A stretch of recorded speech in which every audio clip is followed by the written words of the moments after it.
Can't make.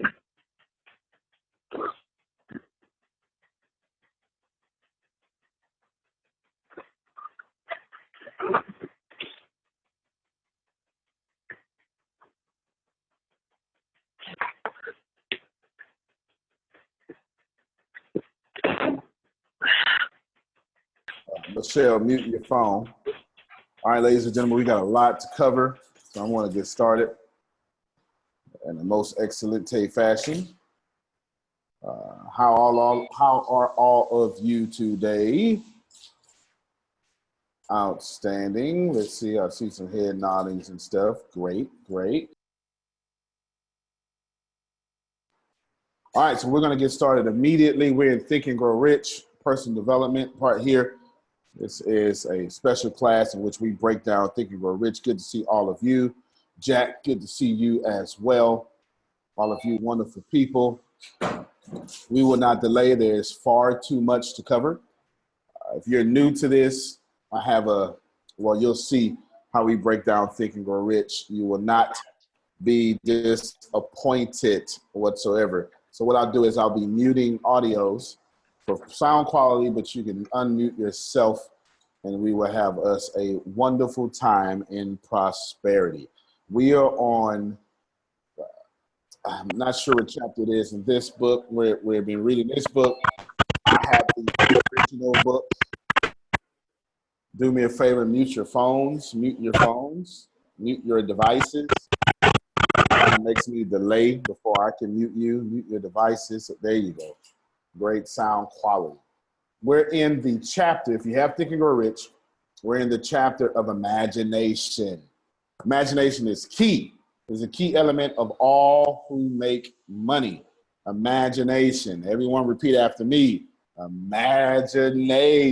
There it is. There it is. There it is. Here's what we covered so far. Of course, we covered the principles in which all of you are understanding with, but I'm going to put you on some highlights of these principles. We discovered that when you make a decision, you automatically put yourself on the battlefield. All of you listen, pay attention.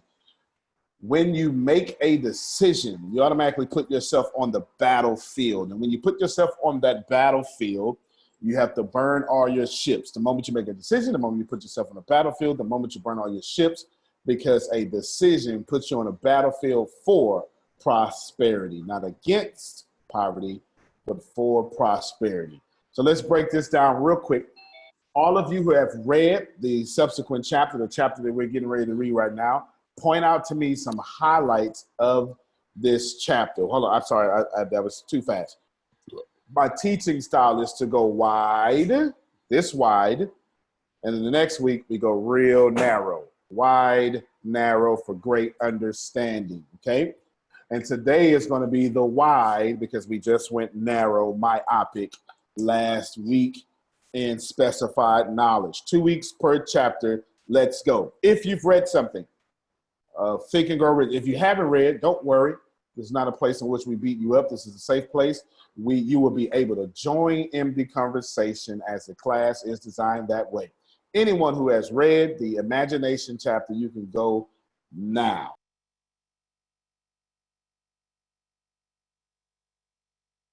Can you hear me? Yes, ma'am. We can hear you.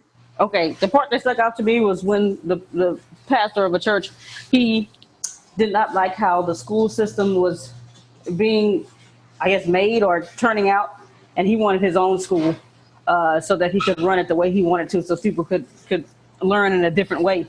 And he needed $1 million for it. And for 2 years, he didn't know how he was going to get it, but he knew he was going to get it. And then all of a sudden one day, he said, I'm going to get $1 million within this week. And he wrote a sermon on what I would do if I had $1 million. But when he got to the church and got ready to preach a sermon, he noticed that he left his sermon at home. So he spoke from his heart. And when he sat down, there was one man that came from the back, walked up the aisle, and shook his hand and said, I love what you just said. Meet me tomorrow at my office. I'll give you $1 million. So his imagination said, created a way for him to get what he desired. That's what stuck out to me. All right, you get some head nods and some thumbs up from Jack. So he liked that part for sure. He remembers that. He's been reading Think and Grow Rich for quite some time. there are a lot of lessons in that part of, let's just call it the text. Lots of lessons there. Grace, you gave me your favorite part. What would be your major takeaway from that section you highlighted? Well, he set out, how do I say it? He knew what he wanted, and he thought if I could get the money that I needed, I had a way to design a school the way I wanted it to be designed so that I can help a bunch of people learn in a different way. And so his imagination fueled him. His imagination fueled him to get what he desired, and it was nothing else. Nothing else was he focused on except the $1 million, so that his imagination can become a reality. All right, you bring up some really good points that we can talk about for the next 16 weeks if we had it. Let me point some highlights that Grace, first off, she highlighted one of the most, there we go. Sorry, I was muted the whole time. I was talking. You point out some great things that are just astounding that we can talk about for the next 16 weeks. We'll point out two highlights that you said. You said, imagination only is where it existed. And he thought about nothing else, okay? If no one comments on that, we're coming back to that. Let's stick with this pericope, $15 word for episode. Let's stick with that. Who else can tell me or give me a major takeaway from he was a pastor. So from the pastor wanting $1 million, and the text says he struggled for a long time to get it, and then he wrote a sermon. He forgets his notes, and then he goes from the heart, and then a donor gives him $1 million himself. Major takeaways from anybody. This is a very vocal class, so anybody, major takeaways from that. Let's go. Who's got some major takeaways from that? Go ahead, Chantel. Well, the fact that even, I think they said he took him 2 years, if I remember correctly. Yep. He never lost sight. He never lost sight of it. Even after 2 years, he still had the same vision, still, as to what he wanted, and he never lost sight of that. Yeah, that is a good point. A fantastic point, which never losing sight. And the funny thing about that is, all of us, I have no idea where I put it. It must be in your car. Okay, must be in your car. The funny thing about that is, most of us would have lost sight in 12 hours. And you know it to be true. Don't get holier than thou or all of a sudden perfect. You know what? Let's spiritualize this for a second. Let's spiritualize this just for a second, and then we'll unspiritualize it. It reminds me of Abraham. And there's a guy named Abram. He starts off as Abram. He gets renamed to Abraham. It's in the sacred text. In a sacred text, out of respect for anyone who has a religious background or whatever you may be faithful to, which I applaud you in your faith. And Abraham is then told by his God, hey, leave your country, leave your kinspeople, and then go to a place I'm going to show you. If you missed it, don't worry about it. I'll repeat it. Leave your country, number one. Leave what is comfortable and familiar to you. Does anybody see I'm going somewhere? Can you already see that? Yeah, okay. Leave what is comfortable and familiar to you, but not just that, Michael Tate. Leave them folk that are also comfortable and familiar to you. I wish I had somebody right there. Right there is where I wish I had somebody that struggled. You do know that when you are on your journey to greatness, your comfort zone and your comfort people will hinder your greatness. If you ain't been writing down, you probably should write about that. Your comfort zone and your comfort people will then hinder your greatness. And then he said, and then go to a place I'm going to show you. But pay attention, because his God did not show him anything. Oh, y'all missed it. He had to move before he saw. Now, come on, look, let's pay attention to the placement of these principles that Napoleon Hill bring out for our understanding. Before there is imagination, there's first faith. Oh, man. I see I'm finna put my weight on it. Before there is imagination, there is faith. And where there is faith, you must use your imagination. Ladies and gentlemen, if your big business is struggling to cash flow, ask yourself, have I used my imagination to think of things I have not done yet? Because if your business is not cash flowing, if you're not at the dollar amount in which you choose to desire, it simply means that your plan is not yielding fruit. And if your plan is not yielding fruit and you go back to the same old plan, then it's probably not going to yield fruit, because you cannot get fruit from a fruitless tree. Is everybody processing this? What Grace pointed out, what Chantel pointed out, was the first thing that this pastor had to do was leave, was get called and then left. What did he leave? He didn't leave his kinfolk. He left his papers. Some of you are so far on script, you can't get to the blessings off the script. Reverend.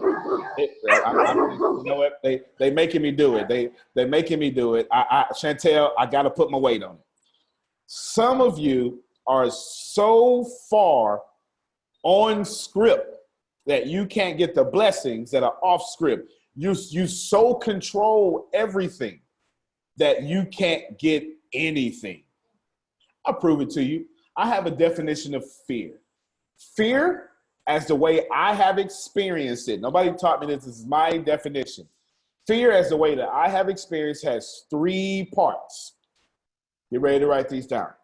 Fear is the imagination situation, the hypothetical, that's a better word, the hypothetical situations in your mind. Okay, everybody got that? Fear is the hypothetical situations in your mind. This is my definition. You won't find it in Wikipedia. You won't find it in any encyclopedia. You won't find it in any book. This is from my experience. Fear it has 3 parts. It's the hypothetical situations running in your mind. That's number 1. That then are never going to happen. It's in your mind. It's so real. But the truth is, the stuff in your mind, it never happens. How many of you have fear of dogs, but you haven't been bit since you were 2? Come on now. Come on. You scared of spiders, but ain't never been bit. Come on now. Come on now. You understand? Think about this. This fear is irrational because you've never had the bad harvest from this fear. So part 1 of this fear is a hypothetical events that happen in your mind. Part 2 of this is it's never going to happen. Michael Tate, you're going to love this. And it pauses you. It paralyzes you in your present. That's fear. Hypothetical events that happen in your mind that then is never going to happen. And it pauses you in your present. Paralyzes. There it is. Paralyzes you in your presence. So what great, in fact, let me, Grace has her hand up. Grace, add some more value to that. And then I'm gonna keep going with between Abraham and some fear and everything that you say. Go ahead, Grace. Someone where I am asked if we never experience the consequences of success, why are we afraid of it? Exactly. Because success, when you've never experienced success and you fear it, it is simply because you've turned all things prosperity into all things fear. It's that simple. Why? Because fear is the hypothetical stuff that happens in your head. That's never going to happen. That pauses you in your present. And what is if you're afraid of prosperity, where are you presently located? Poverty.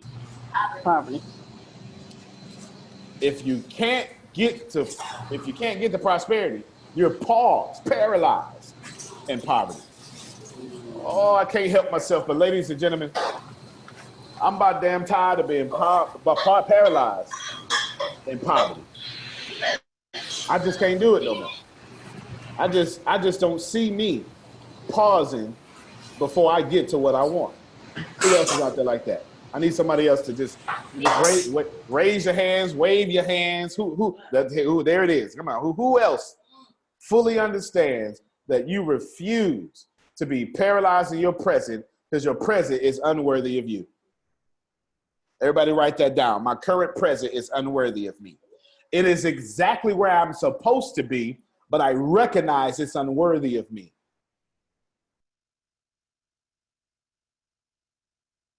Now we about to take it up a notch. Grace said, "Ooh, I really like this story about the pastor who needed $1 million." And then she pointed out two great highlights of this pastor that needed $1 million. She said he used his imagination and thought of nothing else. Don't that sound like the definite purpose? Okay, put a pin in that. We're coming back to it. Let's go back to Abram before he's a father of many nations. And it doesn't matter which religion you subscribe to.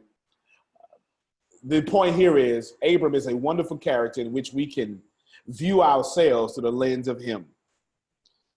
His God says, Renee, go on, get up.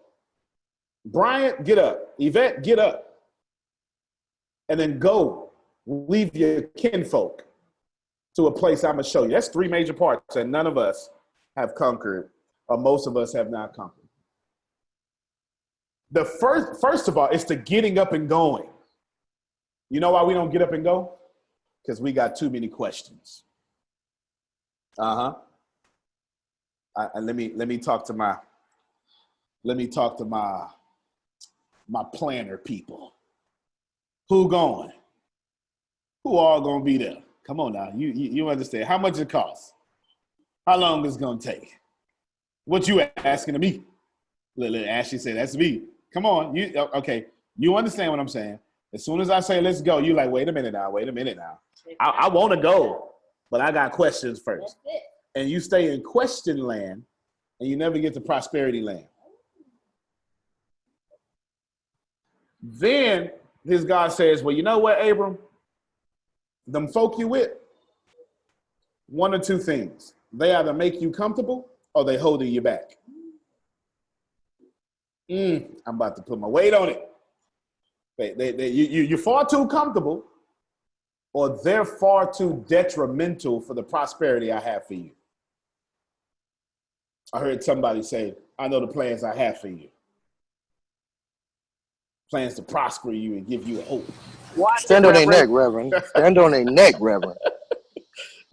Plans to prosper you, to give you a hope and a future.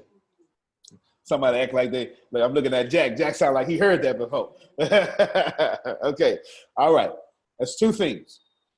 Go, Abram at the time, and leave these folk that either make you comfortable or holding you back. Now, we can testify to this because Chantel just did it, didn't she? Come on, we can clap for Chantel. Yes. Chantel just left cold New York for sunny Florida. And she left with $2.53. Now, it's a little bit more than that, but you get the point, though. she didn't leave with no overflow.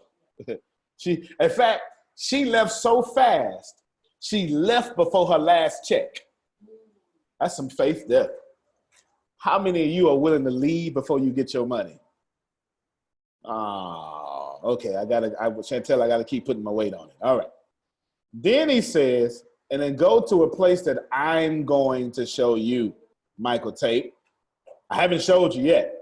Here's my favorite part of all this. It's implicit inside this sacred text, meaning it's hidden, meaning you have to pay attention to it. It's not explicit. It's not overt. It's covert. It's concealed. 25 years pass by before Abraham's God says another thing. Before Abram's God says a single thing to add value to Abram, 25 years of silence. Now, Chantel, the reason I brought this up is Chantel brought up 2 years of silence. And I was going to let y'all make it. But then when I said we can't be calm for 12 hours of silence, everybody was like, yes, I can. All right. How about 25 years of silence? Now, if you are a believer in Christianity or Judaism or even Islam, because all of them tie their roots back to Abraham. If you are, none of your faith would exist had he acted like us. Process that information real quick. Had the story been about you, you'd have quit in 25 days. 25. Okay, let's open it up for questions. How many of you can honestly, actually let me do it in the reverse. Who can honestly admission that you would not have lasted 25 years? I'd have been out of there. Okay, all right. We got one. Is there another? The doors of prosperity are open. Is there another? Me, I would have bounced. Bounce. Bounce. Deanna said her too. Okay, her too. Come on. Is this okay? Tippett said her. Shannon said her. Okay, so we got this. Yvette says she. Oh yeah, sure. Okay, Brian. I ain't playing no games. Look, Sure. he's a preacher. It's like, yeah, man, I would have bounced. 25 years of silence, and this man kept the faith. This is why another guy, James specifically, says he's counted faith by his righteousness. Paul says the same thing. It was his righteousness that counted him faith. Before there was a law, his faith made him righteous. Now, take it out of spiritualization. Let's put it back. Don't you say I'd have been done too. Put it back in practicality. Everybody ready? Lean in. How many blessings have you forfeited because you quit on your breakthrough?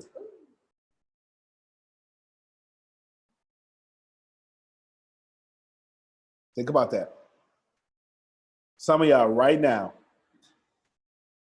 your business is about to work out for you in a major way. You about to change the whole world. This doctor's getting ready to work out. This school or whatever you're about to build is getting ready to work out. This move to Florida is about to work out. All these companies you built, Temp, is about to work out. This PR firm is about to work out. Creditology is about to work out. Fixing people's credit is going to work out. That network marketing, that custodial company, it's all about to work out if you don't quit. If you use your imagination. Because where vision stops, imagination leads. Okay, Shannon has her hand up. Shannon, we let you add some value. Or will you raise your hand up to say you would have quit? Oh, no, I was raising my hand to just say something that had came across my mind while you were talking. Sure, go ahead.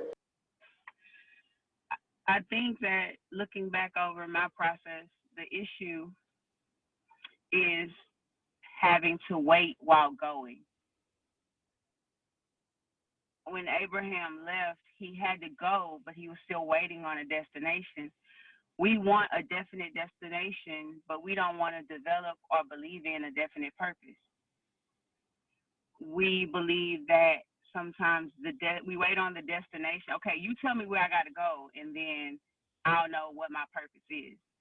And it's different. It's reversed. You need to imagine everything that you want, your desire, all of that, and then go and wait while going. And that's hard. And it's almost beyond a five sensory thing. Like you can't see it, touch it, hear it, smell it, but you still have to go. And so you have to reach beyond and dig deeper. And that's where your imagination is. But we don't realize it, but we put so many limitations on what we imagine. We put so many limitations on what we imagine. And then when the universe or when God says, okay, you said it, you got it, go. Where I'm going, I'll show you, but I need to know or I can't go. No, you need to go so you will know. Because if you don't go, you won't know. I will not reveal it to you. I will not give it to you. Nothing will happen if you don't go. And when you get that, then you get that in my experience. But it's hard because you have to know how to wait while going. Wait don't mean stop and sit down and say, okay, I'm gonna wait. No, you got to go.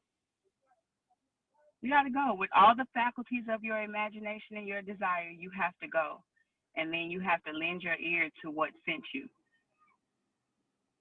In my opinion. And those facts, those are facts. Anybody else want to add on that? Oh, yeah, they said I don't want to come behind that train. Now, I don't think you follow that with it. Just anybody. Go ahead, Michael Tate. Hey, good evening, family. So I think that was extremely powerful what the Queen just said about just putting limitations on ourselves and not allowing your desire, your imagination to push you forward. I want to share a quick story. So since I've been in the mastermind and just partnering with the ATS Business University, a lot of what most people will call miracles have been happening, but what I have been calling is that my frequency has been vibrating at such a higher pace that I've been able to recognize, or my awareness have improved, where I'm able to see things, little things manifest before the bigger things start to manifest. So this morning, I ended up going to Walmart so that I could pick up some gloves for weightlifting. Doing that in my vortex, in my awareness, was a monk. Now I'm sitting here thinking, I'm like, man, I'm 43 years old. I have never seen a monk in my life except on TV or, something like that. So I get ready to leave and my spirit was quick and I was like, man, I can't leave. I need to talk to this dude. So I was like making all these excuses, hence what the Queen just said, putting limitations on myself. I'm out my comfort zone. I'm not feeling like I'm presentable. I didn't know what I was going to say. But then I said to myself, I was like, my higher self was like, well, if you got any business cards, then go and introduce yourself, because he actually was there for you. So I'm like, okay, whatever. I look at my wallet, I got one business card left. It's kind of broken up a little bit. And so I said, okay, I'm gonna go ahead and I'm gonna be obedient and I'm gonna wait on this gentleman to come back out. I waited for about 30 to 45 minutes, waiting on this guy to come back out. And the whole time, my higher self was telling me these three things that resonated with me, that's in line with what everybody's speaking about tonight. And that was simply be still, be centered, and be patient. And the whole time I'm reminding myself of this, the gentleman comes back out and I introduce myself. So again, I just want to encourage everybody. Well, for me, not just the encouragement, I mean, I'm highly encouraged to make sure that I'm centered and I'm patient and that I move with my imagination. I'm not going to try to do the universe job or God's job. My job is to plant the seeds. It's not up to me to determine how or when or where things are going to manifest itself. I just keep it moving and I'm committed to doing my part and I let the universe do his. All facts. And a wonderful way that Chantel, Shannon, Grace, and Michael Tate have taught us greatly. It's beautiful to understand that you don't need answers to move. I wish I had somebody right there. And that's my problem, right? We're waiting for the answers to move. That's not how it works. Anybody who's ever changed the world had no answers. None. No answers. Go ahead, Chantel. Yeah, I gotta come in here. Go ahead. Put your weight on it. I gotta come in here right now because my heart is like, whoo. So yes, we know what happened, and like we all said, it's not gonna be easy. And Monday morning, around 7:30 in the morning. Long story short, I had to leave where I was at. And in that moment right there, I didn't know where I was going to go, what we were going to do, whatever. And we're in the car and we're packing up the car. And my kids are like, what are we doing? Where are we going? They're confused. They're like, what's happening? What's going on? Where are we going, Mommy? Why are we leaving here? Where are we going? And I'm like, well, where do you want to go? And I love how Shannon said limiting, because in this moment, as much as I could have, what am I going to do? What's going to happen? I didn't do that. I asked him, where do you want to go? What do you want to do? Daughter wanted to get the nails. We got the nails. We wanted to go to the park. We went to the park. We went along. I was grateful that whatever happened in the beginning of the day, because we had the whole day to just let whatever was out there for us to come to us. So we went along with it. Whatever. It's funny how we'll say, people, when you're in this frequency and you're on the verge of self-mastery, you say, I tried not to worry. But the truth is, you either worried or you didn't. There's no really trying not to worry. And in this state, I was allowing my imagination, even my kids' imagination, to just bring us to where we were headed. And we went out to dinner at somebody's house that night, blah, blah, blah. And the next day, I received a phone call for something that I've been waiting for 5 years. For 5 years. And just this moment where I thought that I had the thought that we had nothing. I felt helpless. I was almost feeling helpless. I was feeling unworthy. I was ready to turn. When I tell you, I looked at this family whose home I was in, and I said, I almost thought about turning back today. I almost thought about turning back. I said, but I'm not going to turn back. I'm going to keep on going. And the next day, I received something I've been waiting for 5 years. So, yeah. But pay attention. Had you been in New York, you wouldn't have received it. You couldn't have, because it wasn't in New York. Even if you got it on the phone from a different country, even if it came from New York, your job was to be in Florida so you can receive it. Ladies and gentlemen, some of y'all are not getting what y'all want because you're in the wrong location. Well, you better speak this word. You in the wrong location. And listen, the universe is doing it's such a fantastic job to bless you. And then it throws out this blessing. It's like, they're not there right now. There's this guy. He's a small local teacher. You may have heard of him, Joel Osteen. Well, a small local guy. You may have heard of him. And Well, you better quit playing with Joe. And this guy has this message in which he says, in fact, I'll give it to you the way he gave it to his audience. He says, I went to see my friend one day. God bless you. That's my guy. If you know me, I interned with Joe for 2 years. He says, I saw a classmate. We were the same age, but he lost all his hair. And he says, because there was a genetic code in him that said, at this age, boom, lose your hair. And he said, I got to thinking about that. And I realized that God works the same way too. He has divine connections set up for us. I'm talking to you, Chantel. I'm so talking to you. He has divine connections set up for us for the right moment. It didn't work in year 1. It didn't work in year 2 because it was designed to unlock in year 5. And when those divine connections unlock, you want to be in the geographical location where they're unlocking. There's a way Brian loves me to say this. You want to find a window that's pouring out blessings. Come on, let me go find my window. Give me the nearest window. It doesn't take faith. It doesn't take intelligence to find a window. It just takes you understanding the window's over there. That's it. And had Chantel been in New York, the divine connection that was unlocked for her, she'd have never received. My question to you, because I haven't taught anything if I ain't turned it around on you, how many of you are not receiving what you have been praying for because you are not in the vicinity of the blessing? There's another story. Do you mind? Do you mind if I give this other story? I'm really for to make Brian happy. Brian is always referencing his faith in the Bible. He can't help himself.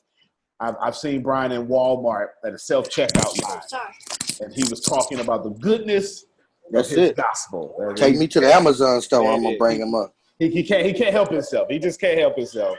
Okay, look at this screen name. It says Reverend. That's it. That's it. Just so you understand. My credit cards do too. Your credit cards do too. Okay, there it is. But he showed did.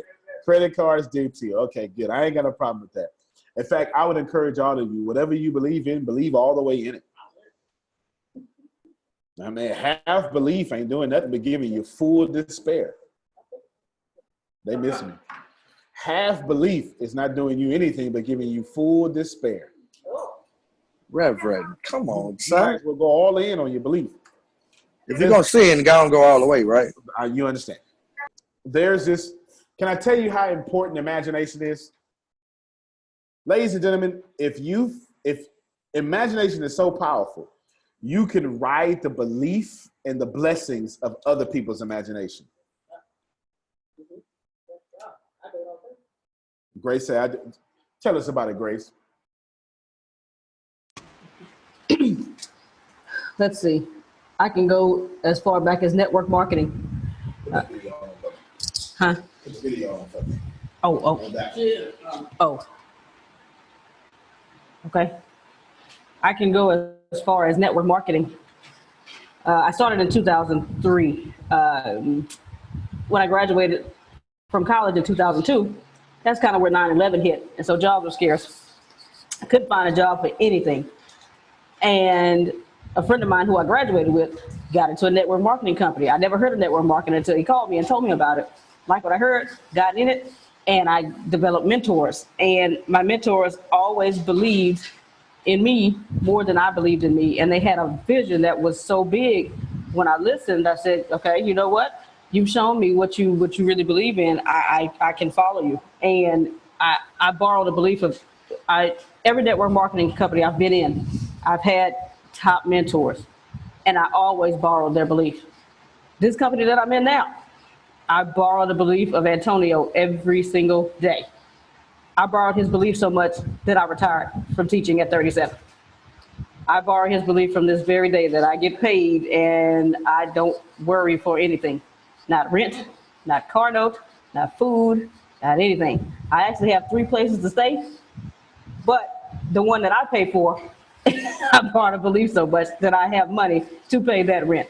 And so I've been doing it pretty much all my life, and it has worked out for me ever since. Okay, that's a great testament of what I'm getting ready to talk about here next. This is we just on one text, right? And one part of we still on the preacher who won $1 million. We ain't even went further than this yet. And we can talk about this for 16 weeks.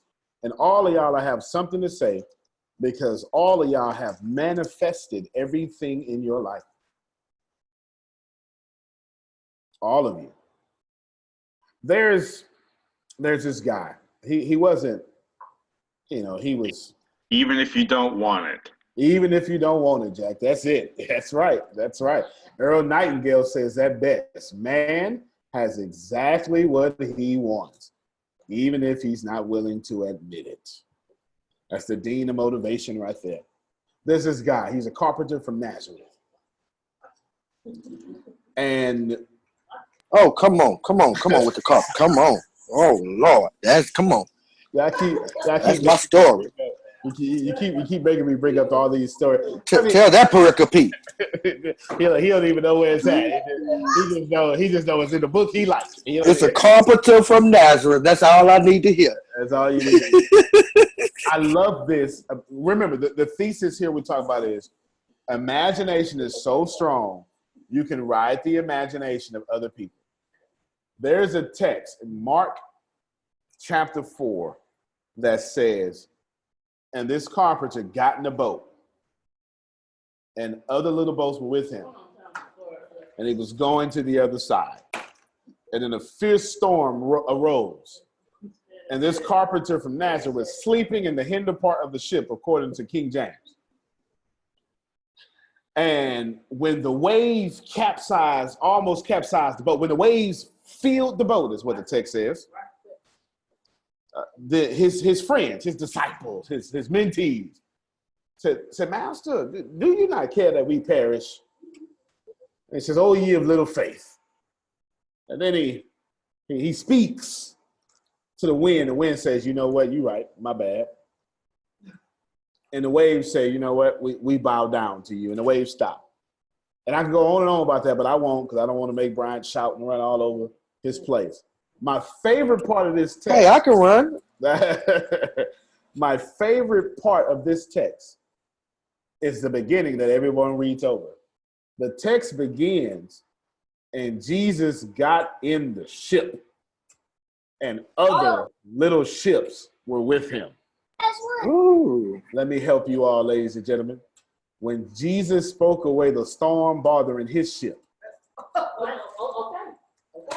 he also spoke away the storm bothering the other little boats that were with them. Well, come on, speak away these ships, Antonio. And if you have not heard what I just said, I'm saying that if you get around someone that can manifest from their imaginations, even if you can't do it yet, you can benefit from their manifestations. Is there anybody right here in this That's video it. Woo! Come on. Woo! That's it. who could just testify with me Come on, man. that you've been getting blessed from other people's imagination? Yes, sir. You didn't start that job, but you employed. Yes, You didn't sir. buy that house, but you sleep in it. Come on, man. I wish I had somebody. Come on, Reverend. Come on, man. That's somebody else's imagination that you are benefiting from. Did I make that plain, Chantel? Did I make that plain? You're benefiting from the hard work and imagination of somebody else. Come on, Well, if preach that ain't this thinking word, about man. rich. Come on, preach this word, sir. Preach, man. If that's not benefiting from the imagination of others, I don't know what else to tell you. And as for me and my ego, I don't mind benefiting from the genius of other people. I'm only here because my grandmother prayed for me. Let me just tell you right now. That ain't something fly to say. I mean that from the bottom of my heart. My grandmother was praying for me when I didn't even love myself. Her imagination of me being a successful person led me into me actually being a successful person. And at some point, you're going to have to imagine where you are before you get there. Can I give you the Einsteinian version of this? In general theory of relativity, and a part of it, and one of his theories, let's do it that way, I don't want to break it down all that way. He hypothesizes that space and time can be bent forwarded because they're the same. He says if you pay attention, you can bend space and you can bend time. And when that happens, we'll be able to master a lot of things. I'm giving it to you in layman's terms. Okay, I think like 20 years after his death, during a solar eclipse, they found out that this would be true because we got to see stars on the other side of the sun because the space-time continuum, is what you would call it, was bent because it's all one and the same. If that doesn't make sense to you, if that was too nerdy, I'll even break it down I'll break it down even more. Grace is like, thank you, because you know I do math. I'm not with all these big words. I got you. Don't worry about it. You ever driven in your car mathematically at 70 miles per hour, and then you stopped and looked at the lines while you were driving? The car's still moving, but you paid attention to the lines in the road. Didn't they slow down so you can see them? Does that make sense to you? They were going 70 miles per hour, but when you put your attention, I'm going somewhere, on what you wanted, it slowed down for you. Oh, man. When you put your imagination on what you wanted to see, it slowed down so you can grasp it.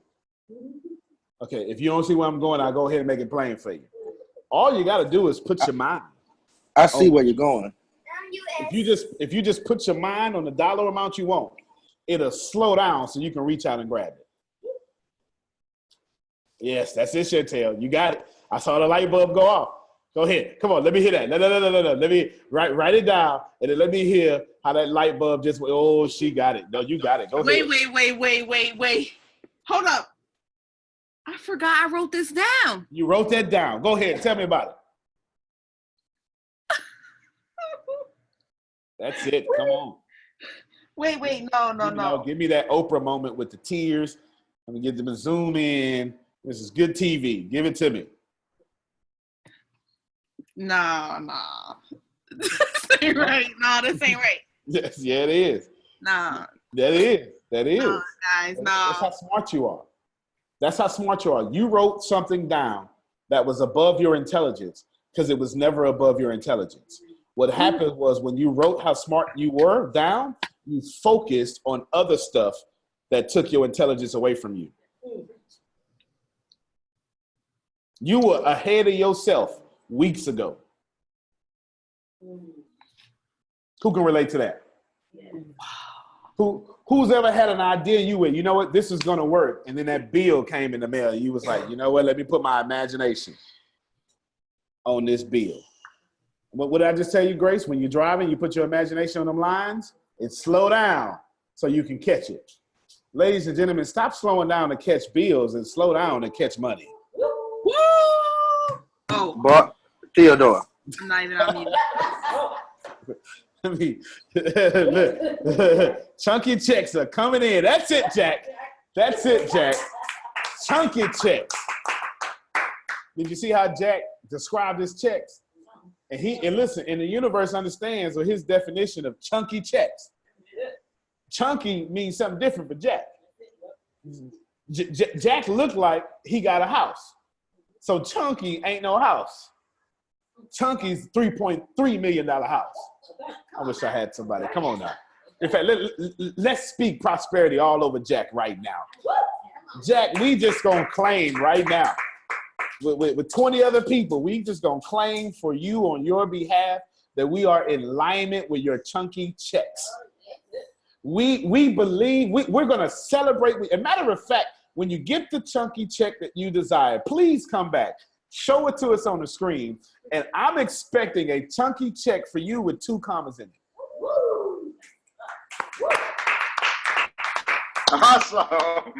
That's it. Jack gonna be part of the 2 comma club. That's it. He gonna get a t-shirt made, 2 comma club. That's it right there. That's it. The 2 comma club. We believe. Jack gonna be singing Jim Jones. That's it. Yeah. We fly high. Don't lie. That's it. Pay attention, ladies and gentlemen. Imagination. Einstein actually talks about imagination. All the great leaders and geniuses actually talk about imagination. Henry Ford has probably my favorite and most feared quote on imagination. Whether you think you can or you think you can't, you are correct. That scares me. I'm not gonna lie to you. I'm not gonna lie to you. I have a few quotes, a few texts from sacred texts, and I happen to love. I sample, and great respect. I mean, I love all religions. I love to see the wonderful, just what religion would do to someone with correct motives. I love that. I love to see people cut grass for other people. I love that. I love to see people give rides without expecting gas money. I must be the only one that ever needed help before. You know, they give houses and don't ask for rent. I love that. Baby, I got this room. Well, can I give you something? No, baby, no. You don't need to give me nothing. I got to pay for these bills whether you was here or not. Get on your feet and pay it forward. Today, I was on a sales call. Yeah, I was on a sales call today, and I told a gentleman, listen, buddy. I hear your situation. I hear it. I hear you're struggling. I hear it. Make sure you don't say it nice because you didn't say it nice. No, I did not say it nice. I did not. Okay, go ahead, Brian. Won't you say it for me? The way I said it, and I meant it the way I said it. Yeah, he meant every word. Look what y'all listen to what he just don't say the price. Don't say the price. Okay. We'll make up a price. Yeah. We're gonna use the price of $100. Let's make up a price. Use the price of $100. Okay. He told this guy. The guy told him, he say, I only had $10. Tony was like, all right, I'm gonna use your $10. I'm gonna work out something for you. We're gonna use your $10. We're gonna get you into my universe. You're gonna be blessed. He said, all I ask is that you go take $2 and give it to a homeless man. He say, and don't ask him or don't care about what he gonna do with it. It don't matter if he smoke it or drink it. He say, I ain't asked you how the hell you got $10, so don't ask him what he gonna do with that too. Just pay it forward. That was Tony's word. You see Tippin's face? Y'all look at the camera. Y'all see Tippin's face? That was her face. That's exactly what I said. I said, I didn't ask you why you only have $10. So don't you ask him what you going to do with the blessing you give to him. And I meant that. Because what he does with it is not your business. The goal was to pay it forward. This is why I love religion, because religious people, and you have to be religious to pay it forward, but you know, you see this in many religious practices, you're often paying things forward. Henry Ford says, whether you think you can or you think you cannot, you are right. And that shakes me to my bones, because I remember a time when I always talked myself out of my greatness. Always did. And let me tell you, when you are a master at talking yourself out of greatness, you do it so well, you don't even realize you're doing it. Can I give y'all a few examples? Sure.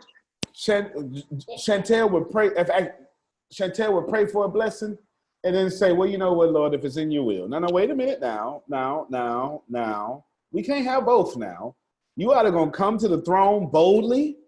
You're going to come to the throne, the throne of grace boldly, or you're going to say, if you feel like blessing me. We can't have both. You got to choose one. You done went through this whole lofty prayer and prayed in the position of poverty. Honestly, let me tell y'all something. This is the truth. You don't have to like it. I put it in. Let me just bless you this way. I'm just saying it without preface. Struggle is not a necessary equation in winning. Yeah, I said it. Struggle is not a necessary equation in winning. You've been taught a lie. You've been taught a lie. Struggle is not a necessary equation in winning. Wealthy don't struggle. And all you think, well, yeah, they don't struggle because they're wealthy. No, before they were wealthy, they did not struggle. Let me break it down to you even more than that. To go inside of the land of opposites or the law of opposites is not a struggle. That's just you recognizing that you cannot enjoy a hot shower if you're not dirty. Trees don't struggle to grow. Grass don't struggle to be grass. Birds don't struggle to eat. Struggle is not a necessary part of the winning equation. You know what is a necessary part of the winning equation? Imagination.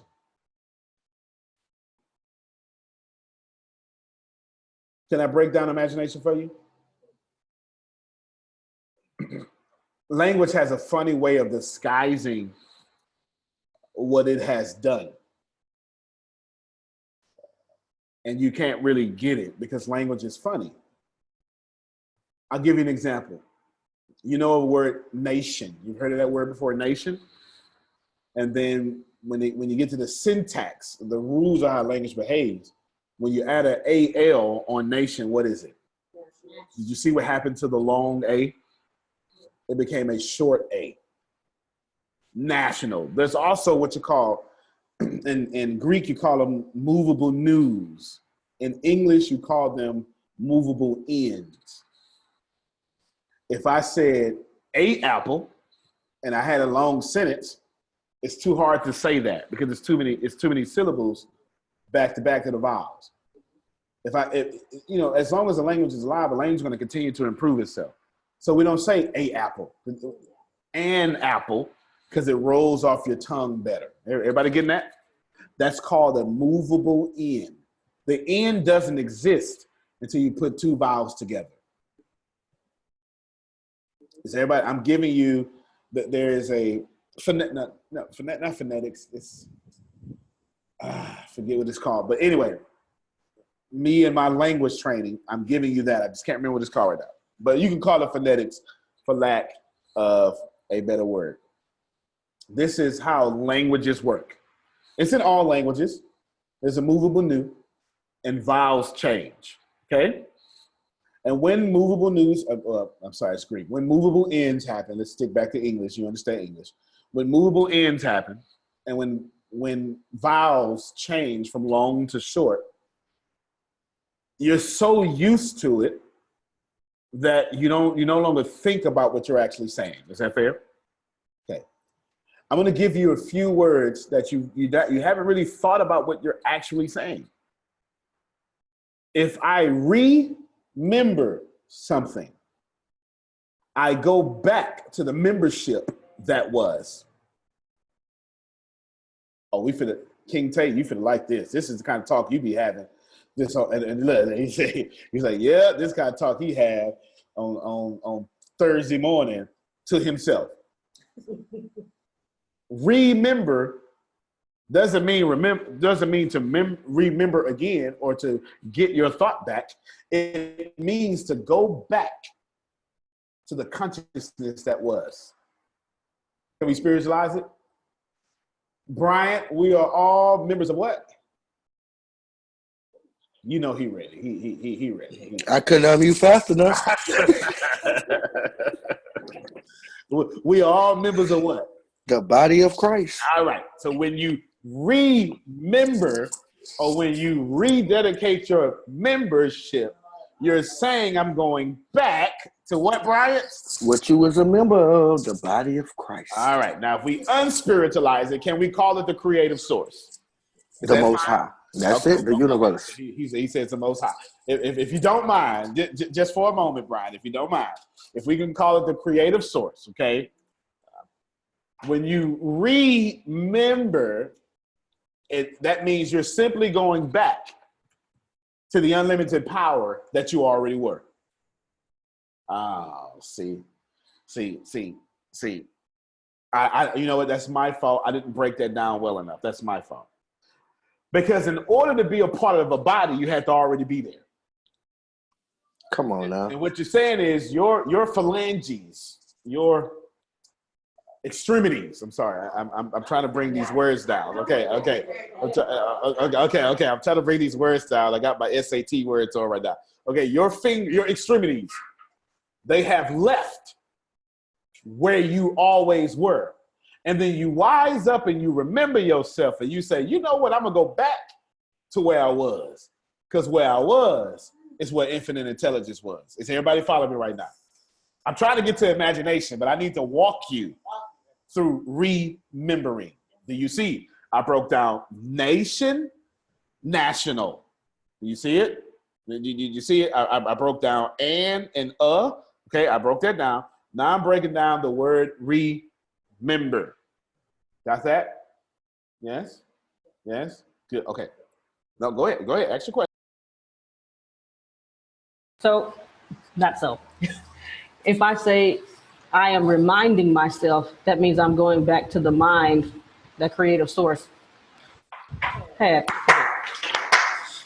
Okay. So when I remind, it's me going back to my ultimate conscious, my super conscious, my me, the me I've always been. I'm trying to help somebody. I can see on Chantel's face, this is really working out for her. I am knocking some scales from the eyes. She is getting this conversation. Now, is there anybody who needs me to continue to break that down? It's okay if you do. Anybody? 5, 4, 3, 1. Good. Okay. Now, because I can't wait, because I know where I'm going and I can't hold my mule. Right? This mule keep running away from me, Jack. I'm trying to Don't hold it, Reverend. Don't hold it, Reverend. But this mule keep running away from me. Because we only talk about imagination, okay? But you didn't pay attention to the word. Imagination. Oh. That makes sense. Look, Chantel getting it. Okay, you didn't pay Oh, that attention. makes sense. You never paid attention to. There it is. Image. The image of the nation. Nation. Yes. Oh, I wish I had somebody. If there are many texts, many texts that define this perfectly. I'm going to borrow Genesis chapter 1. Many texts do this. I'm going to borrow. Let's go down and make man. Come on, in our own image. Image. You better teach this theology class, sir. And then, this is not theology. And then we're going to make man subdue the earth in unity as a nation. Okay. As a collective conscious. Before there was nationalism, there were people in unity. I wish I had somebody. I'm trying to. Image, unity. Image, people on one accord. Is you following me? Now watch this here. Then you are made, and what, Brian, help me out. You're made in his image. Oh, watch yourself, Brian. Watch yourself, Reverend. Now watch EGE. You mean to tell me that you were made of the homeostasis of the same substance of the master? Same substance. Now we can do theology. Theology would say that and theology doesn't necessarily mean Christian, okay? Theology would mean that of the same substance was Christ. The same thing that was Christ is the same thing that is God. Okay. Now, if you're Islam, it's not offensive, but it's not jiving with your sutra. So I'll help you out. Well, I will help you out. I'll get in harmony with you. In the Quran, it says that God would not harm any prophet. So before harm would happen to if you don't know, you probably don't know, in the Quran, Jesus is the greatest prophet. He is. It's different from Elijah and Jesus. Elijah would be more like Moses, right? But it is. If you don't know that, go research yourself, but it's the truth. Before I would let harm happen to him, what I'm going to do is I am going to rescue and replace. Okay, let's just think about that for a second. Now we're back in the jiveness or the harmony of at least the three dominant religions on planet Earth. Okay, Judaism, Christianity, Islam, but we can keep going if you wanted to. But we'll get out of that. Let's go back to image. You were made in his image. Quran wouldn't put a gender on God, okay? In his image. Now watch this here. That means that you are of the same substance of the creative force, the creative source. How? How are you of the same substance of the creative source? Michael Tate, where does the image lie?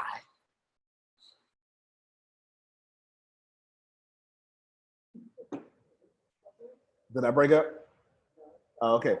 No, I think he couldn't unmute, but I got it. It's within you, sir. Okay, within you specifically. I need a specific place where the image. Okay, go ahead, Chantel. You look like it's about to burst out of you. I can't hear you. I mean, there you go. Heart? No, okay. Image could be in the heart. You can, mind? The mind is what I was looking for. You can say the heart because every cell in your body is living, functioning, and is collected to your collective conscious. Every cell in your body has a brain. Everyone. What do you call it? The mitochondria? It doesn't matter. Every cell in your body is smarter than you. It's true. Because when you were a baby and you didn't know you needed to drink, you drank. Come on now. When you were a baby, you didn't know you needed to swallow so you don't choke, you swallow. You've been smart before you've been what school would call smart. Your heart has been beating for an hour and 5 minutes while I've been talking. You never told it to beat. It's pretty wise to say you're smart. The involuntary muscles of your heart are smarter than you. Think about it. If you had to concentrate on breathing, keeping your blood, keeping your lungs contracting and your brain working and your heart working, plus listen to me, at some point you would get so in tune with me, you would forget to have your heart beat and you would die. Or you concentrate on your heart beating and then you would listen to me. The brain says, don't worry about that, boo-boo, I got you, I'll take care of it. I'll handle everything else, pay attention. Back to image. Because you are made of the same substance, image, imagination. I'll make you in my image. Everybody got it? You have creative manifesting power. Name me the only creatures on planet Earth that can think something and call it into existence. Humans. Now, if you spiritualize it, name me who made the world go round from its image. Okay, they say God. You get it? Is it safe to say, in the same manner he creates, you create? I'm trying to help y'all out in this imagination chapter. I'm trying to help y'all in this imagination. Yes, he will. There it is. There it is. I got Jack. That's how if me and Jack got to go on our own, me, Jack, and Brian, we'll go ahead and get it. We'll go ahead and get it. We'll turn this into a service. We'll go ahead and get it. So that makes us the creative source. And now you understand why the image chapter was so powerful. You better put the pieces of the puzzle together. Did you get it? They say you better put them pieces of the puzzle together. You are the creative source because you can speak to win and say, stop all that. Stop all that. In the same way this carpenter said stop, you say stop. I don't know how to do that. Yeah, you do. Build a wall, it'll stop. Somebody missed it. Somebody missed it. You okay, if that don't make sense, I'm gonna make it probably even more practical, Grace. I'm gonna put it all the way down to the lowest level possible that even a 3-year-old, if I was explaining this to my 6-year-old, I would say it this way. I would say, buddy, I call my boys buddy. Buddy, elephants aren't building skyscrapers. There is something fundamentally different about you. Elephants did not invent Zoom. Elephants didn't write Think and Grow Rich. Mosquitoes can't log into Wi-Fi. I mean, and just think about this for a second. There's something so fundamentally, I'll prove to you how something, if I build a machine, I could build the smartest machine on planet Earth, make it look like you, dress like you, talk like you, and I can disassemble every piece of that machine. Disassemble it. Every nut, every washer, the microchips, the processor. I can disassemble it, Chantel. I can take it apart, Brian. Put it back together. That machine will have life. Oh, but when I get the Jack, he don't work like that. There's something in him giving him life. And if I take him apart, if I move his elbow, if I take him apart so much and put him back together properly, he won't have life. You are special. And because of this speciality, you get to manifest from the invisible world to the physical world. I said all that to get back to what Shannon said. She mentioned about being stressed and tired and afraid. Think about this, ladies and gentlemen. How you gonna be afraid, nervous, tired, stressed, and you got God manifestation power? Instead of being scared, manifest. I don't stress. I call into existence a reality that I believe is worthy of me, and it's a mighty fine reality. Hey, that's a new T-shirt. So there it is. I don't stress. I manifest. That is one. That's good. That's good. That is nice. I don't stress. I manifest. Honestly, I just create my reality. Who's going to stop me? You can't stop me because I am of the same substance as you. As you are a master creator, so am I. How many of y'all are in tune with the frequency people are holding you back? That's a bad frequency, and it's not true. How can they hold you back and you are of the same substance?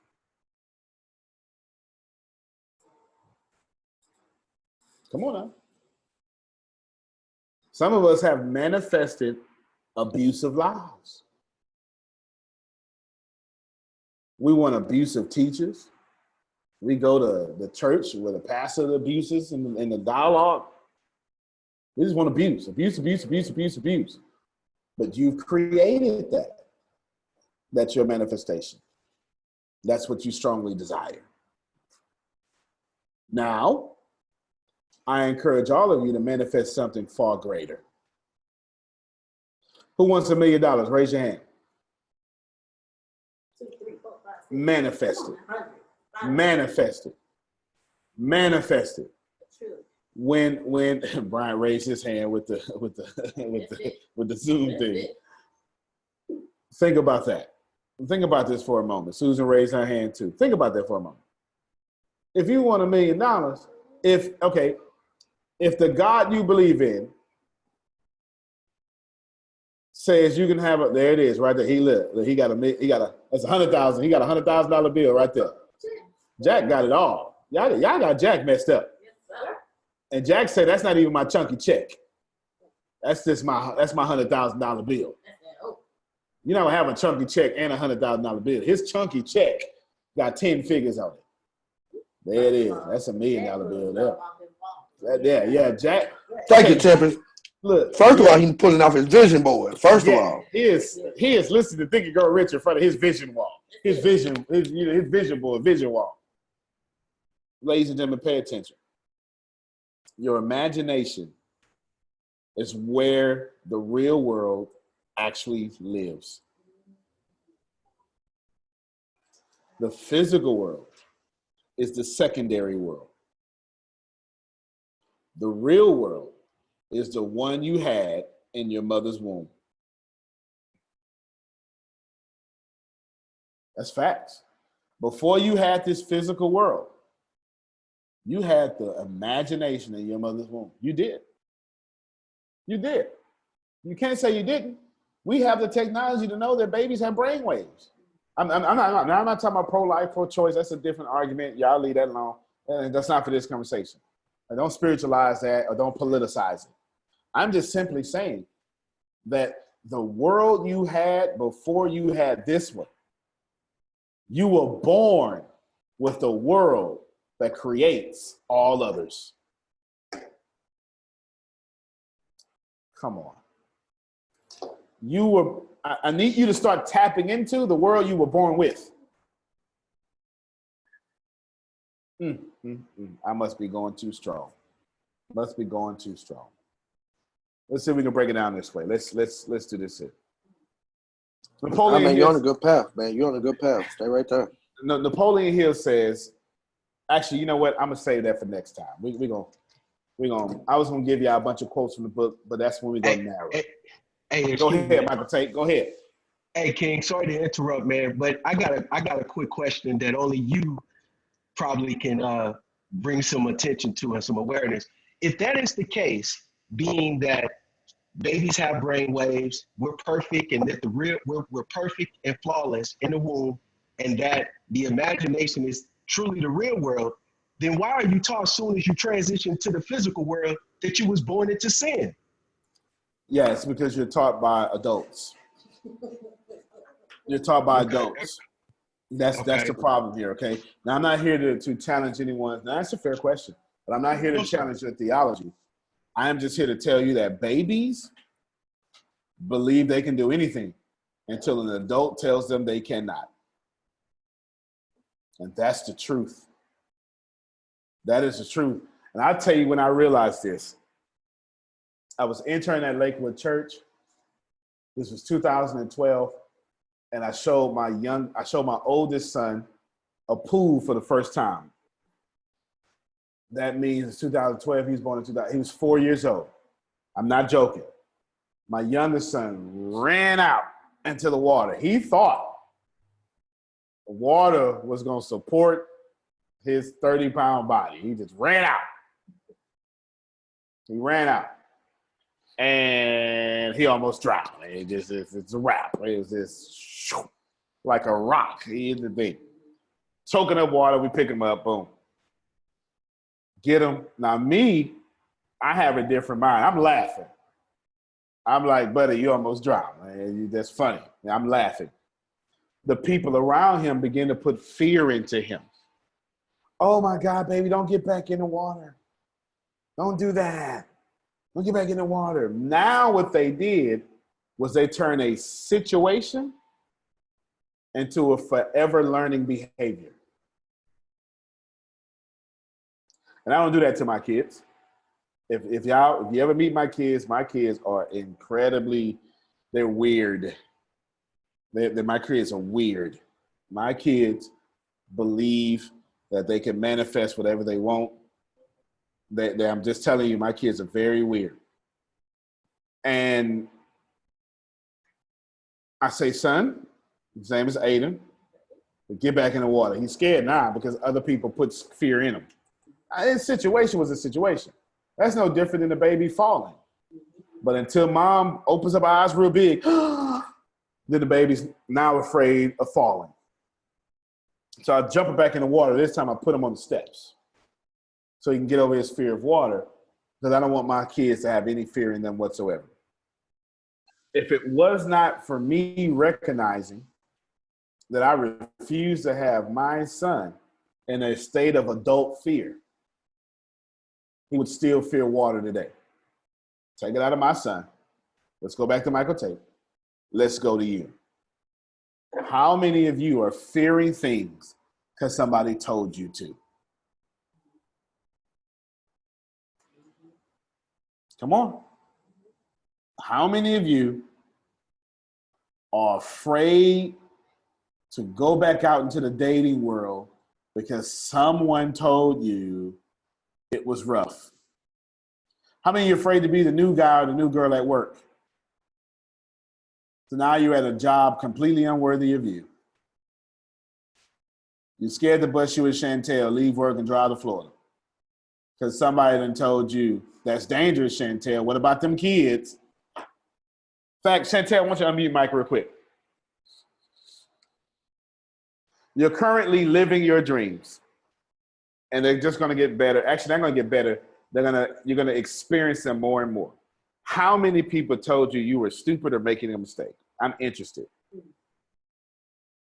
Oh my goodness. It would have been more if I would have allowed it to ask for people's opinion.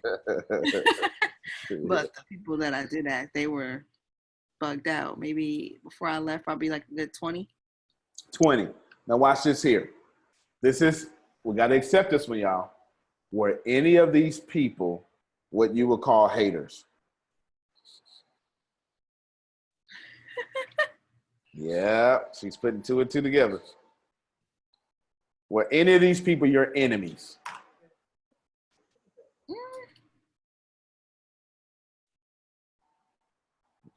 Interesting. Think about this for a second. Did these 20 people love you? Right? Yeah. Ladies and gentlemen, the people who love you have ruined you the most. They love you so much, they want you comfortable because they fear you're going to hurt yourself. At this moment, I'm going to have Tempest chime in.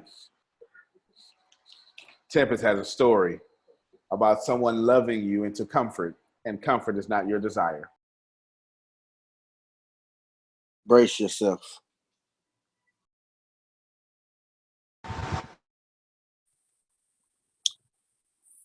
Sometimes we talk too much and we tell the wrong people about the right dreams, and they beat the right dreams right out of us. When I first started working with Antonio, I had way more than 20 people telling me how crazy I was. I had my family telling me how crazy I was. I had people on the job that I walked away from telling me how I wasn't going to make it. I even had members of his family tell me how stupid we were, how selfish we were, and how we weren't going to make it. And we struggled. Everybody knows our Doritos and Arizona tea story. We did that for years. I had $1, he had $1. He had $1, I had $1. Somehow we made it 60 miles apart. One car, a bag of Doritos, and 2 Arizona teas for years. I had my mother tell me how I shouldn't follow somebody because she didn't see where it was going to go. And that hurt me to my core because I believed that we were destined for greatness. If I had listened to my mother who loved me in comfort, I would still be right there. If I had listened to the people who told me how we weren't going to make it, I would still be at a job training new people who made more money than me doing the exact same job as me. But I took a chance on Tempest. I took a chance and followed someone else's imagination. And I learned that what's comfortable for you don't mean I have to be paralyzed in it. And what's comfortable for me doesn't mean I have to stay there. When I get comfortable, it's time to push myself a little bit further, because if I stay comfortable, I'll stay where I am. If I get comfortable, there is no imagination. My imagination is capped at where I am. My imagination looks out at other people living their dreams, and I wish them well, but say, well, that's not for me. If you're comfortable where you are failing in life. If you are comfortable, if you have people around you loving you to what's comfortable for them, you'll never experience the highest form of yourself. And what are you here for? Here to be comfortable? Here to just get by? Or are you here to live in prosperity? Are you here to walk into the land of milk and honey? Are you here to get that overflow? Not just one time, not just every blue moon, but every day you walk in prosperity. Every moment, everything you touch turns to gold. If you're comfortable, ladies and gentlemen, you're not going to make it. Unless you're willing to get in the car. We keep going back to Chantel, but she's the perfect example. Unless you're willing to get your kids and get in the car and pack everything that you can and drive, you'll stay exactly where you are. And if that don't hit you, it hits me. I'm scared to stay where I am. I'm grateful for it. I am grateful for where I am, but I know I can't stay here. I'm grateful for what we have accomplished, but there is so much more, and I don't want to get comfortable struggling. I don't want to get comfortable right here. I want to go further. Don't get comfortable, and don't listen to people who have never taken a chance on themselves tell you what you should not be doing. Don't listen to someone who gave up on their dreams tell you how stupid you are for going to live your dreams. Yes, it gets rough. Yes, you have hard times. Yes, lights get turned off, water gets turned off. Yes, you don't have phone for days. Yes, you don't know where your next meal is coming from. But once you get through that, you don't have to go backwards. I don't know the last time I had an Arizona tea because we went through it. We didn't get stuck there. Imagine how we got stuck Arizona tea, one bag of Doritos, and a Ford Focus with the AC going out. Y'all wouldn't know who we are. There would be no Think and Grow Rich class with Antonio T. Smith Jr. It would be a let me show you how to look good while you struggling. And I don't live there. And I don't think you're on this call, on this class, to stay where you are. You gotta pull that money off that wall like Jack has been doing all day and go get what's yours. That's right. Tempest mentioned being stuck. Deanna, tell them the story about the daughter.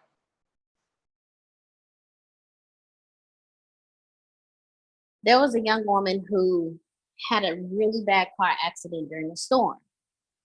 And she allowed that accident to let her be fearful.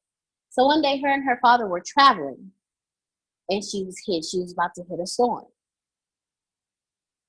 And she hit the storm, and, the rain started coming down, and she started driving. She started getting nervous. She started tightening up around the steering wheel. And as she traveled forward, she was like, you know what, Dad, I'm going to pull over. The last time I was in the storm, I had a car. So he was like, no, keep moving. And so she kept moving. And as she kept moving forward, the storm got worse. The rain got harder. She got more nervous. She's like, no, Dad, I'm going to pull over right now. He was like, no, keep moving. No, she's getting frustrated. She's a daddy's girl. She loves her daddy. She going to do what he say. But she's getting frustrated because she's scared. She's nervous. She's fearful because the last time she was in a storm, she had a car accident. So as she keeps moving forward, the storm gets worse to a point where as she's driving, she's passing up cars that are parked on the side of the road. As she's driving forward, she cannot see that far ahead of her. She's like, Dad, do you not see all these cars I'm pulling over right now? He said, no, I told you to keep moving. So she kept moving forward. She kept moving forward. As nervous as she was, as scared as she was, she listened to her father. She kept moving forward. As she kept moving forward, the rain started lightening up. She could see a little further in front of her to a point where she eventually drove out of the storm. Once she got out of the storm, her father looked at her and he said, okay, now you can pull over. So once she pulled over, she looked at her dad. She was like, Dad, why do I pull over now? It's not ready anymore. He said, turn around and look behind you. When she turned around and looked behind her, she saw the storm. She saw how bad it was. She saw how dark it was. She saw all the cars that were still parked in the storm. And what her father said was, why stay in your storm longer than you have to? If you keep moving forward, you eventually move out of your storm. Moral of the story, keep moving forward and don't park in your storm. Shannon, you available?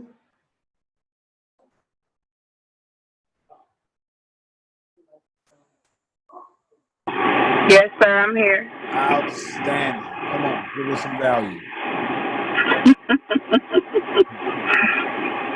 Antonio, my value is always, I know that there's somebody on this phone. I know that there's somebody that's going to listen to this class that's going to be like me and is going to sit in the storm by choice because I don't want what comes after the storm. I don't want prosperity. I didn't want it.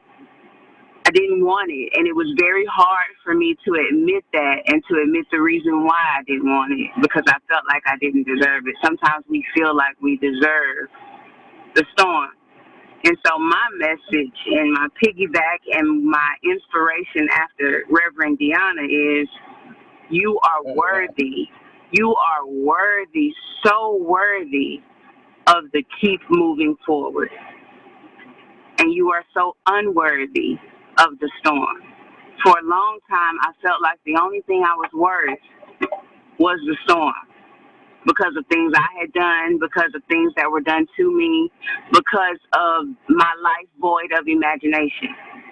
Once you tap into imagination, you realize your worth. And your worth is worth the move. It's worth the go. It's worth your life void of the storm. I'm sure that daughter felt miraculous when she looked behind her to see what she pushed through. And that's how I feel every day. And that's how I want all of you to feel. When I look back, I don't look back in sorrow. I look back in triumph and success because I met a team and a mentor that pushed me to keep moving even when I felt unworthy, and they pushed me right into my work. My. All right, it's three different people talking. Who learned something? Tell me what you learned.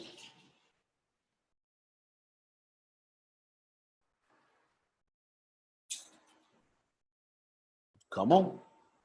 Go ahead, Chantel. You can talk as much as you want. Okay, I learned that the three people talking need to be licensed as ministers. which is the highest of all speaking, according to Reverend Brian Johnson. That's it. Let's get Gladys, Chantel, and then we'll come back to Brian. Go ahead, Gladys. Yes, so I think key in all the stories, Deanna probably kind of put it in words, but I think all of them were saying similar things in terms of the importance of just keep going, and eventually, like, it may seem difficult at the time. There's a lot going on. It may be rough, but if you keep at it, if you don't give up, that eventually you'll achieve your goals. And I think that's very important, especially for folks like me who are just starting out or not thinking about it, but soon to make transition from my corporate 9 to 5 and going into the entrepreneurial field. That's good to know that, despite whatever you may go through, just keep moving, and eventually you'll be able to look back. Like Deanna said, look back at your storm and see what you have come through. So that was good for me. It's good. Fantastic. Chantel? Every time I get on these calls these Wednesdays, my stomach is always hurting. Oh, it's crazy. But, I have to say, I want to go back to just real quick, the imagination. Take your time. And because after reading that chapter, and I read it, I didn't listen to it at that time, so I read it to the kids too. My mind was flowing. And I wrote down something that I wanted, and I wrote down how I was going to get it as well. And I've asked. That's asking. That's putting out there. So for anybody out there, you write it down. Just how Jack was throwing up the things that he's had. Do that. Don't lose sight of that. Just how little kids do that at school. Continue to do that, because I did that and I didn't think about it because something had happened that many people would have turned around and went. Something happened to me, and I know I said it earlier, but I have to say this again, because something happened to me where so many people would have turned around and sat in that storm, or went back home. Like, I never left the house because there was a storm, and so many people would have turned around in this state. But because I did not, because I stand strong through it, I know, in testimony, whichever you want to call it, that is why I received what it is that I had asked for. So I want to say, like, what I learned from this is, yes, keep on going, but keep on going with a sense of enthusiasm, with a sense of cheerfulness, with a sense of joy, because then, as well as imagining, you're going through and you are attracting greatness because of where your mindset is when you are going through it, because it's not there to, like, what I went through, where I ended up, I'm like, oh snap, I had to think today. I was like, I asked for all of this, and just in that moment where on Monday I was about to turn around, but I've received, right on the other side of that, I've received what it is that I just asked for or been asking for. So, but in the sense of going through that, I was going through it with enthusiasm. I was like, you know what? It's all right. All right, whatever. What are we going to do? We're going to go to the park. Woo, park. Where we at? We in the car for a couple hours. Okay, we in a museum, y'all. About to experiment everything in this car, okay? We're going to figure it out today. And with a sense of enthusiasm and smile, So, yeah, I've learned. I love this. This was a great chapter as well as this call. So I learned a lot, and I'm going to keep on going. We all need to just keep on going. You know that's right. Bryant?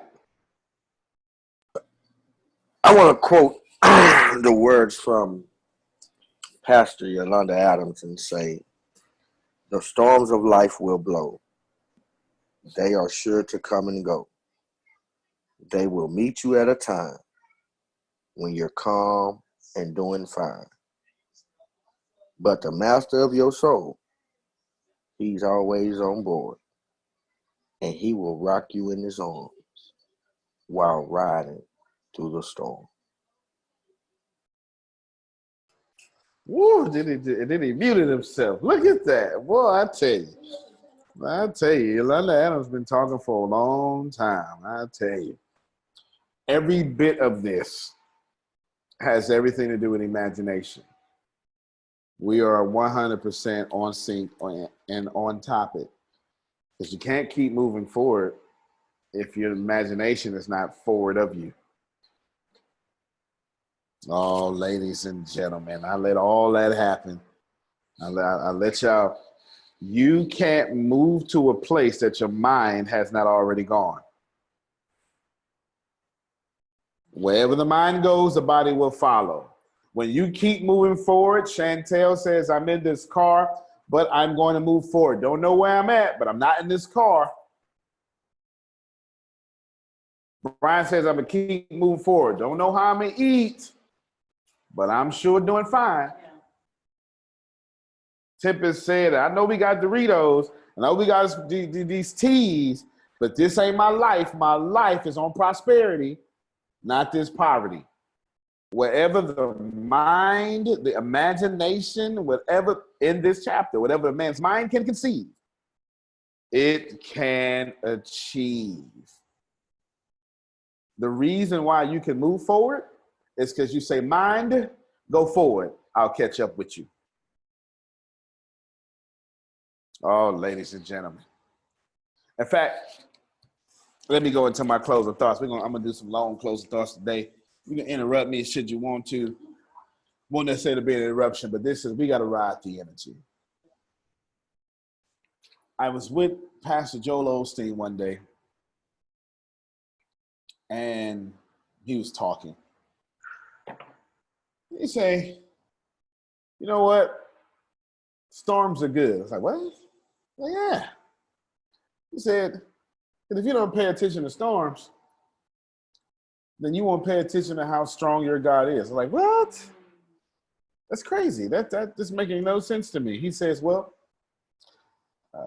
Antonio, after the storm has blown you, you will find out that the storm put your feet exactly where they needed to be for you to get to the next level.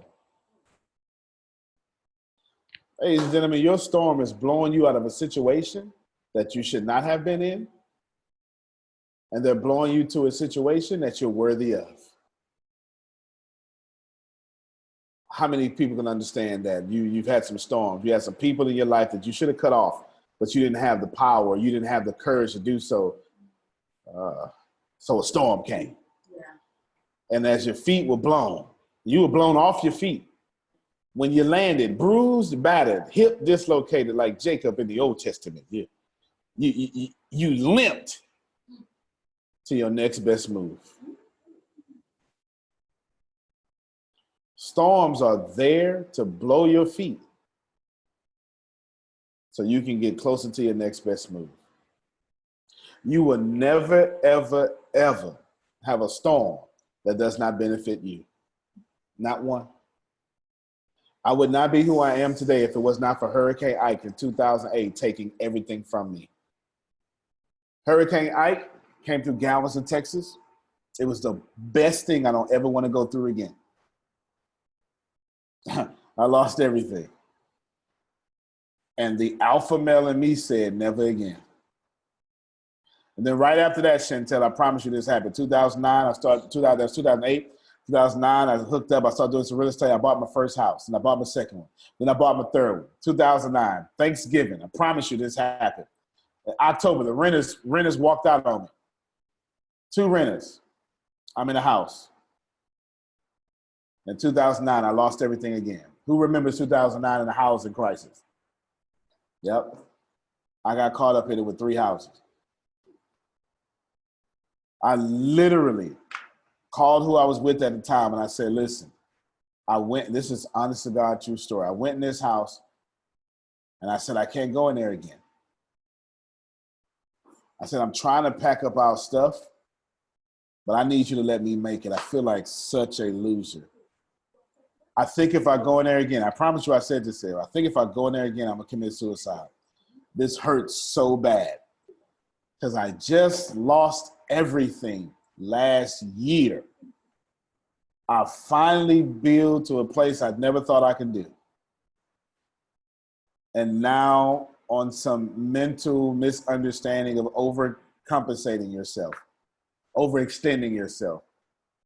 Without a storm, I lose everything again. I feel like a loser. The first time, it wasn't my fault. This time it is.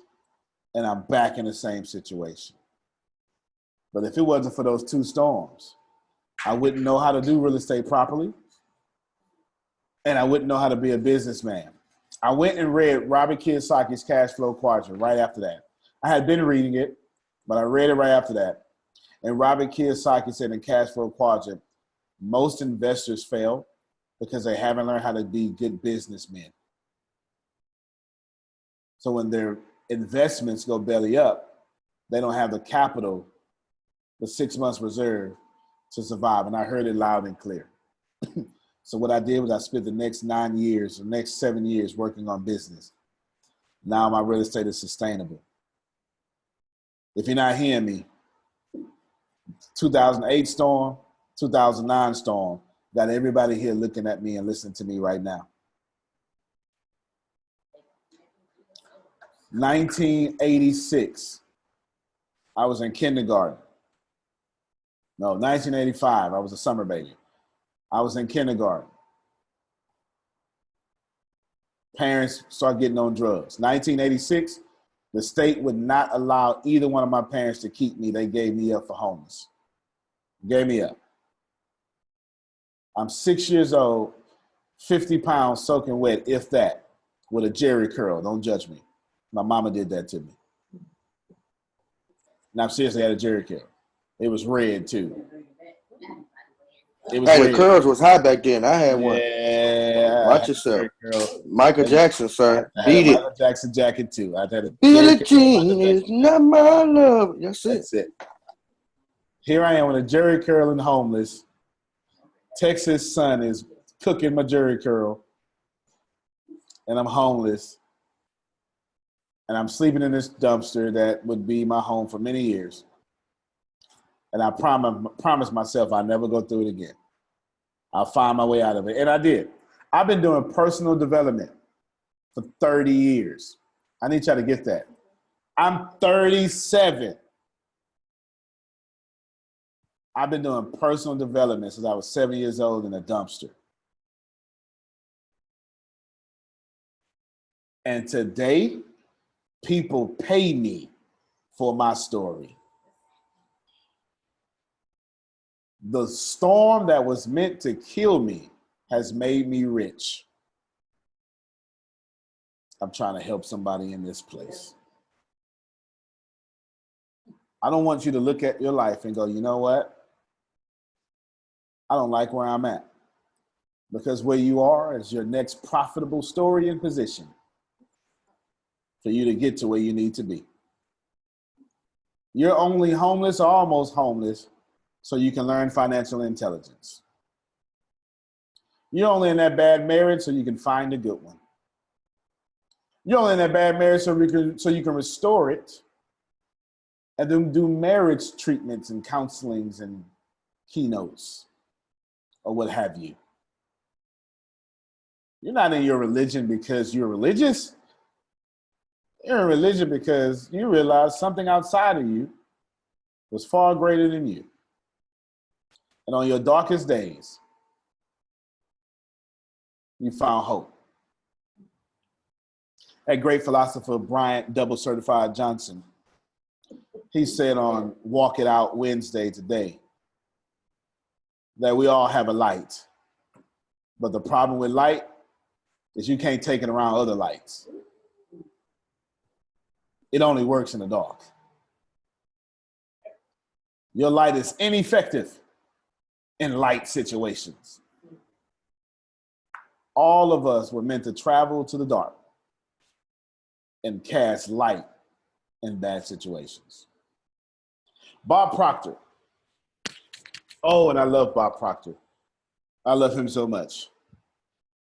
In his book, Magnet to Money, he says, imagine you go into an Olympic-sized pool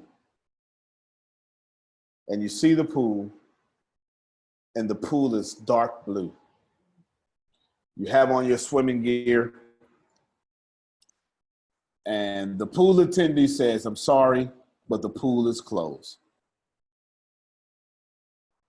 He says, I can't tell you when the pool will be open back up. Someone overnight has cast very dark dye over all the pool water. Thousands of gallons of dye have been thrown into the pool. It's unsafe. But don't worry.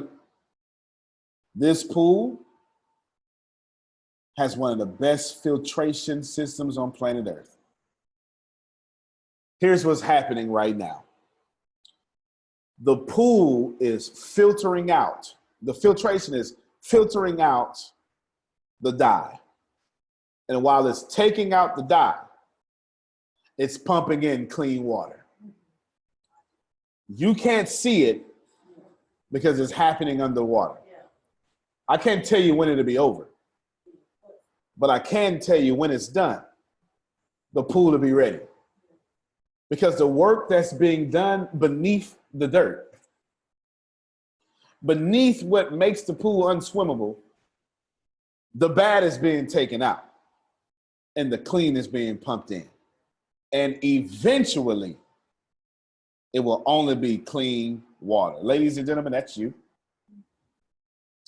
That's the full story of your personal development. As a matter of fact, if you're even doing personal development, odds are you are the black sheep of your family. You're the weird one, the one that wanted to start a business, the cuckoo one, the one that marches to the beat of your own drum. You even found you someone to march to the beat of their own drum, and now you're off beat marching together. You've been the weird one your whole life. Only weird people do personal development. Only weird people pay to get better. You understand those, air quotes, normal people, they ain't trying to get better. They say this is the way it is. Right now, Chantel, they looking at your dirty pool, have no idea underneath the water, you doing all the work. Gladys, they looking at you. You keep saying, I'm gonna start this business, and they keep saying, why you keep clocking in? Because underneath the water, woo, I'm starting to feel some fire in my bones. Underneath the water, you doing all the hard work. Come on, turn it one time. That's it. They keep telling you, Michael Tate, they keep telling you, go on out there and get a job. Shave. Do something with yourself. But underneath the water, you working on marketing and sales and attaching yourself to people who do marketing and sales better than you. And everybody listening to the sound of my voice, your work is not done. Because underneath the water, you pumping in the good and you're taking out the bad. I can't tell you when the pool of you will be ready to swim in abundance. It don't work like that. I can tell you that every day, if you pump in the clean and automatically take out the bad, you will find yourself swimming in abundance.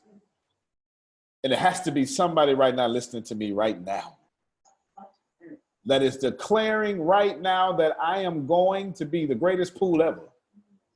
I'll have the greatest business ever. I'll make sure that my children have the greatest legacy ever. I refuse to go back to where I come from. You started off being afraid of where you used to be. That was your motivation. Now you just expect to get where you're going because that's your motivation. And every day you get up like it's your birthday. Because you remember on your birthday, you say, Jack says, you know what? Somebody owed me money on my birthday. Every day, Jack wakes up on his birthday and says, on my birthday, y'all better not cause me no drama. Glad it's so cold, she celebrate her birthday a whole month. She say, this is my birthday month. I wish all of you would walk around every month saying, this is my birthday month. Because in your birthday month, you say things like, ain't nobody going to stress me out. I'm going to get whatever I want. Ladies and gentlemen, you can have that right now. Because wherever the mind goes, the body must follow. It reminds me of Spencer Johnson's Peaks and Valleys. Inside Peaks and Valleys, the point of the book was you always find the good and the bad. And there was this young boy. He loved his valley life. Loved his valley friends. Because he had no awareness or concept of the peak. And one day he looked up and he says, wow, I want to go to the peak. And he fools around and he makes a mistake that we've all made. He tells his friends and his family what he was going to do. And wouldn't you know it, just like they did Chantel, they talked him out of it. Hey, you know, you can't run out there. Don't nobody go on that peak. I've never seen nobody. Folk who never did nothing will always tell you you can't do nothing. He put his imagination on the peak and then went back and notified his people he's going where his imagination has been. He goes up the peak so far to where there's no longer a trail. The trail ran out halfway up. Ladies and gentlemen, if you haven't caught part of the lesson here, that when you start climbing in successful directions, the further you get, the less there's a trail. He has to become a trailblazer, bruised and battered, knuckles bleeding. He goes up to the peak. He makes it, only to find out a man older than him calls the peak his home. At the halfway point, he looks down at the air and he's at the air to his valley. He says, wow, I didn't know the air was that dirty. See, when you're in dirt, you don't know you're dirty. When you're in poverty, you don't know you're poverty until somebody show you a better life. I am currently shopping for a home. And a friend of my mentor was showing me $1 million homes the other day. He stretched my awareness. I wasn't looking at $1 million home. Now I'm looking at $3 million homes. Somebody missed it. I have a friend that exposes me to things I have not yet exposed myself to. If that don't help you, if nothing helps you, I have one more story for you. A father and a son. A father and a son, they were hiking in another valley. And the father said, well, son, I'll tell you what we're going to do. We're going to go climb this mountain, but be careful, stay with me. Because between the mountain is a river. And it's a nice river. And many people have drowned crossing the river. The father gets to the river point. They cross the river. It has mud and rocks, and you can see it. And the father says, son, we can die here. Do me a favor and make sure you follow me. Little kid says, yes, sir. Father says, wait a minute, son, you agreed too fast. That wasn't the way I wanted it to be. Just pay attention. I said we can die. You don't have the fear that I thought you would have. We can die, follow me. Son says, yes, sir, no problem. Okay, son, maybe you're not understanding the danger we're about to go in. You're too calm. Son cussed his daddy off and said, no, father, I understand the situation.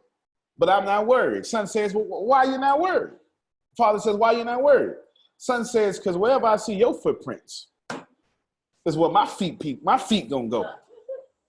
And if you ain't learned nothing about imagination, what I need you to do, come on, man, close it, put close your it. feet Come on. where other feet have gone. You don't need to have all the answers. You need to simply put your feet in a safe spot. There's someone on The Secret. Come on, man, close it, man. His name is Jack Canterbury. He says you don't need to understand how to get from Texas to Los Angeles, but 200 feet at a time. The lights will show in front. You don't need to know how to get all the way to Los Angeles. All you have to do is see yourself 200 feet at a time, and the way will be shown. And I wish I had some water walkers in here today. That's it, man. Come on, man. I wish Come I had on. folk who understood that all you have to do, Yes, sir. put your feet where his feet been at. Come on, If you're sir. scared of water and you don't want to walk on water like Peter, then cut them lights on your car. Sir. And as long as your lights go 200 feet, you don't need to understand what's 300 feet in front of you. Come on, Reverend. All you have to do is go 200 feet, and then 200 feet, and then 200 feet. Come on, And man. you're 200 feet your way to your goal. Close it out, man. And I promise that every last one of you, if you use your imagination, if you just grasp one simple concept of where the mind goes, Come on, man. the body must follow. So I challenge every last one of you for the rest of this week. Put your mind where your worth is. And if Reverend. you don't have the worth, I invite you to do what the little kid with the father did. Put your worth right around somebody else's worth. If you got to call Phil and Susan and say, hey, you've been in this for 37 years. Tell me how to get to it. If you got to call Brian and say, hey, you left your job. Tell me how to get to it. Come on, If man. you're going back for your doctor, say, Shannon, I understand you in school and you're raising a kid. Come on now. You gotta write $1 million bill on your wall like Jack. Whatever you do, put your mind out there first. And by scientific default, your body must follow. My name is Antonio T. Smith Jr. You can plant better. You can dominate. And you can come to the ATS Business University by money order, credit card, or cash. We will take all three. And That's we our will change your life class, forever. As he is opening the doors to prosperity, to unmute all the lines, you're more than welcome to say goodbye. We love you all. Best night ever. Okay, Good thank night, you. everybody. Good night.